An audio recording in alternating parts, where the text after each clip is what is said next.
Hey everyone, it's so great to see you all again. Today we're in the fourth week of level 3 of our discipleship classes. First off, I want to talk to you about serving. What does it mean to serve? Serving means acting with a genuine willingness and deep humility to help others, consistently putting their needs above our own personal desires. As dedicated disciples of Christ, serving others is a meaningful way to show God's love and compassion. Following Jesus' example in Mark 10:45, Jesus said, "For even the Son of Man did not come to be served, but to serve others and to give his life as a ransom for many."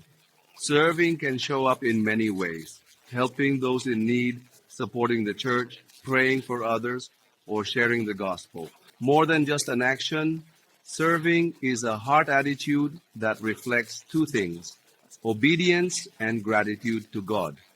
Service is a crucial attitude in the life of every disciple of Christ. Jesus showed us what serving is by healing the sick, feeding the multitudes, and most importantly, giving his life on the cross for us.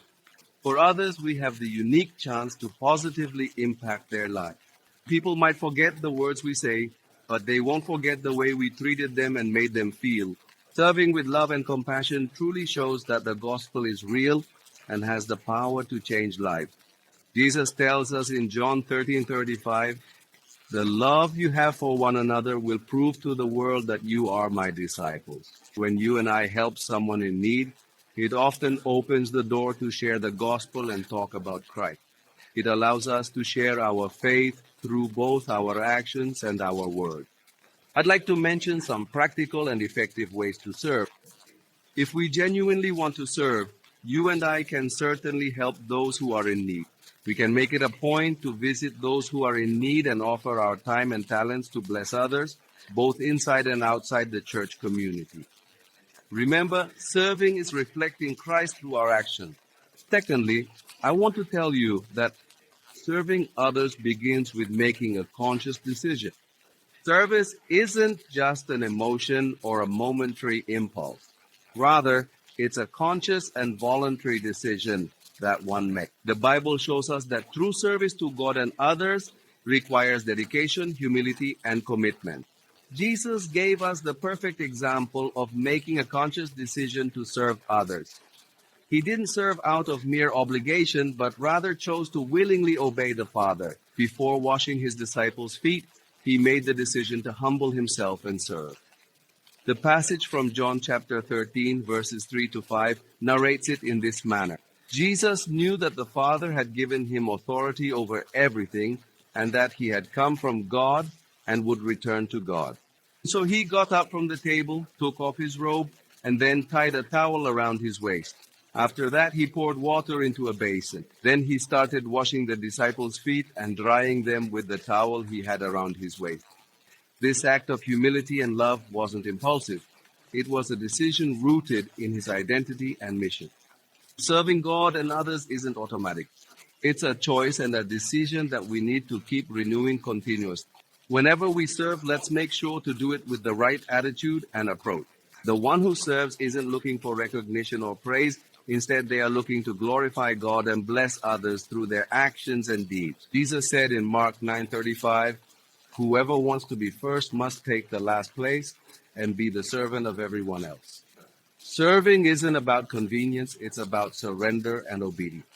Choosing to serve means dying to selfishness, putting the needs of others above our own personal needs. As the third point I want to talk about, we need to remember that serving others means being under someone else's authority. Service, whether it's within the church or outside of it, isn't something you do on your own or in a chaotic manner. It requires a level of submission to authority. The Bible teaches that true service comes from a place of obedience and humility, and this means acknowledging and respecting the authorities that have been established by God. Jesus, even though he was God, chose to submit to the Father to complete his mission of service and salvation. In John 6:38, Jesus says, "For I have come down from heaven to do the will of God who sent me, not to do my own will." If Jesus, being the Son of God, submitted to the Father, how much more should we submit to the authorities in our lives? God has established authorities within the church, within the family, and within society as a whole. The Bible instructs us to respect and submit to them. First and foremost, we must submit to God above all else. James 4:7 says, "So humble yourselves before God." In addition to humbling ourselves before God, we also need to submit to spiritual authorities in our life. Hebrews 13:7 says, "Obey your spiritual leaders and do what they say." The part about submitting to civil authorities is not directly from this verse. Romans 13:1 states, "Everyone must submit to the governing authorities. All authority ultimately comes from God, and those individuals who are in positions of authority have been placed there by God." Christian service isn't independent or anarchic. Rather, it needs to flow under the guidance and direction of the authority that has been established by God. What happens if you and I serve without the coverage and protection of an authority? Serving without submission can often lead us down a path toward either pride or chaos.